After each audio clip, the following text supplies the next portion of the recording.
Every community will say, we got to do something, we got to convey this message, we have to tell people about Islam, who we are and what the religion of Islam is all about. Well, the first time when we talk to people, we do not know how to say and how to talk to these people. The question in their mind was always, these people are some Arabs.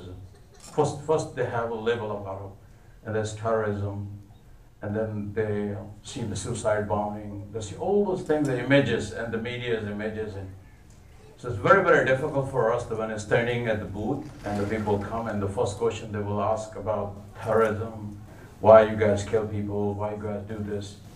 And they have no knowledge about Islam, they have no knowledge about anything, what we believe, what our religion is all about. But after a few years of going in the field and talking to the people, we come up with some strategy to how we draw their attention towards the common understanding. First of all, we know in this country, majority of people are Christians and Jews, majority of them.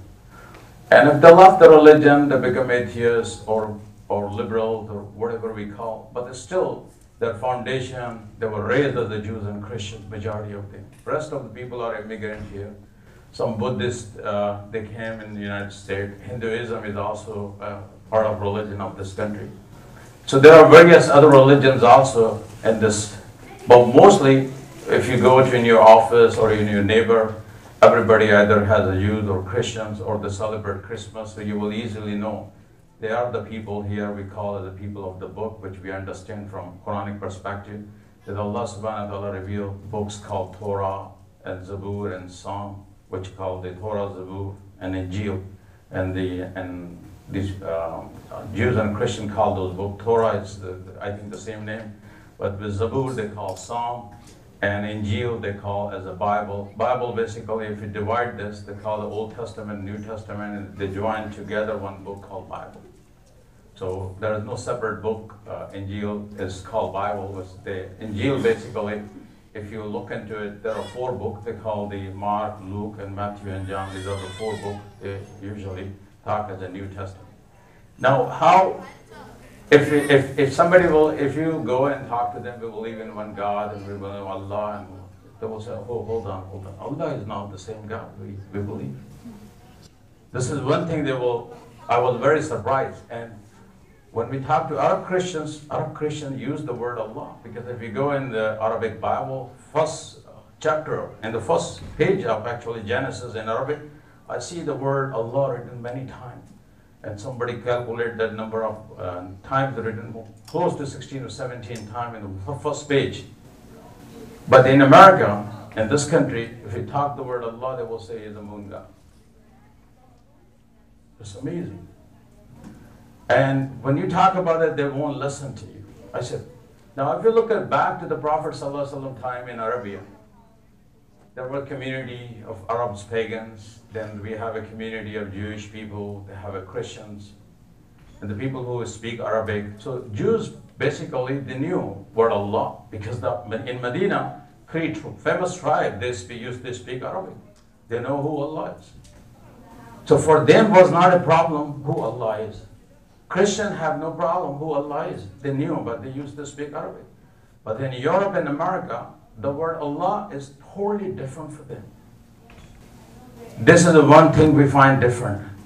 The dawah of Rasulullah sallallahu alaihi wasallam, talking to people, calling to people towards Allah, because they knew Allah is. They had a difference of opinion, how we believe Him, how we worship Him, how we follow Him, that's it. The perception was different. In this country, we have to find a way to how they draw their attention. First thing, we come up with the idea of find the common ground, and one of the common ground is we talk about the Prophet Ibrahim alayhi salam. That's the main thing. If you talk to people of the book, and they cannot deny about Prophet Ibrahim alayhi salam. In their book, Prophet Ibrahim alayhi salam is the father of all the nations. If you look in this chart, actually, if you go in the chart, and we'll go with that. So I would like to invite, before I start, I would like to invite the brother to recite the verse, so we go with the Quran recitations about this.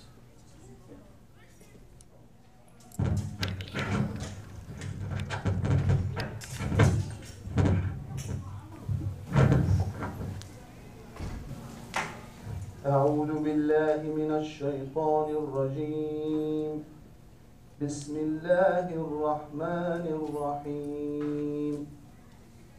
قل يا أهل الكتاب تعالوا إلى كلمة سواء بيننا وبينكم ألا تعبدوا إلا الله ولا تشرك بالله شيئا ألا نعبد إلا الله ولا نشرك به شيئا ولا يتخذ بعضنا بعضا أربابا من دون الله فإن تولوا فقولوا اشهدوا بأننا مسلمون. Now this is a very beautiful surah in the Quran, and Allah subhanahu wa ta'ala speaks, "O people of the book, come to common terms as between us and you, that we worship none but Allah, that we associate no partners with Him, that we erect not from among ourselves lords and patterns other than Allah." So this is the verse of the Quran talking to the people of the book, inviting towards the belief in one God, the same God the Prophet ﷺ was talking about. So he says, I came, if you look at this verse, that indeed, my Lord has guided me to a straight path, a correct religion is the way of Abraham, inclining towards the truth, and he was not among those who associate others with Allah. Now this is the beautiful verse in the Quran. The Prophet ﷺ says, when you talk to the people of the book, so where we are inviting to the correct religion of the way of Abraham. So when we talk to the Christian and Jews, we say, our Prophet ﷺ, he came to unite the family of Abraham. First thing, always use the positive attitude. Because the religion of Abraham, his descendants were blessed. Okay, no doubt about that. Allah subhanahu wa ta'ala talks about in Genesis in the Old Testament, in chapter 17, 14, Allah say, I will make Abraham father of multitude of nations. If you look at the charts, in the top, I put the reference. There's sometimes it will be very handy to quote some references. It's the GN Genesis 17.14. Whenever we quote the Quran, like it's the 6th, see, chapter 6, okay.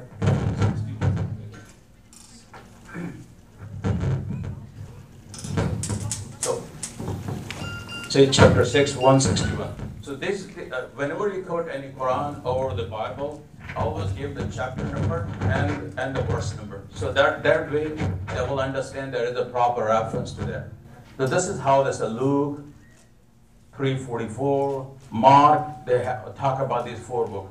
So these are books as the reference. And according to our tradition, the Prophet ﷺ says, whatever the correct in the Bible, we have no problem, we accept that.